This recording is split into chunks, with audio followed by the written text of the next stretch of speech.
Well, I mean, I tend to agree. First of all, I don't think it's a good idea in any negotiation and negotiate against yourselves. But I think that fundamentally, I agree with you. It needs to be a comprehensive agreement, and it's a tragedy if it's not, because it's a huge missed opportunity. But I think the fundamental points are this. Obviously, the elimination of tariffs in as many areas as possible, hopefully across the board. Secondly, either harmonization of or mutual recognition of differing standards. There are a lot of regulations that are in effect non-tariff barriers to trade. They're practical barriers to trade. An easy example would be in the auto industry, where from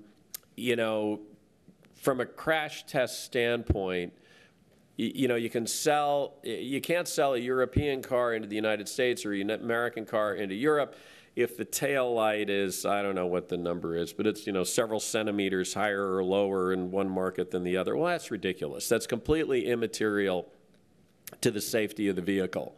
And yet, the reason it's a non-tariff barrier to trade, it's obviously companies like Daimler and BMW and Porsche, Audi, Volkswagen, they can run dual lines of manufacturing. In fact, they all have plants in the United States to do that.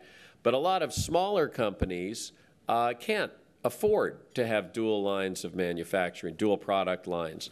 Or they can't afford to have the battery of lawyers and engineers and everybody that you'd need to sell goods into that other market. So it's particularly for smaller companies, those kinds of immaterial differences, but they're material to the company, become non-tariff barriers to trade. So in as many areas as possible, we need to get to the point where we can either say we're going to come to agreement on what the standard is, or more, because that's hard to do because regulators all have their egos, or more likely, we say if it's good enough for you, it's good enough for us, and or maybe if it's good enough for the EU, it's good enough for us, and then in that manner, you eliminate a lot of those non-tariff barriers. But that is not to say, and this is one of the myths, that, well, all TTIP is going to do, or this harmonization of standards is going to do, is result in a race to the bottom where you get to the lowest common denominator standard. That's not the case, because the standards are already incredibly high in both markets. We're just talking about relatively immaterial changes to those standards. And as a practical matter, the leaders of the EU and of Germany and of the United States have absolutely no intention of signing an agreement that's going to unduly restrict their government's ability to legislate in the public interest, to protect consumer health and safety.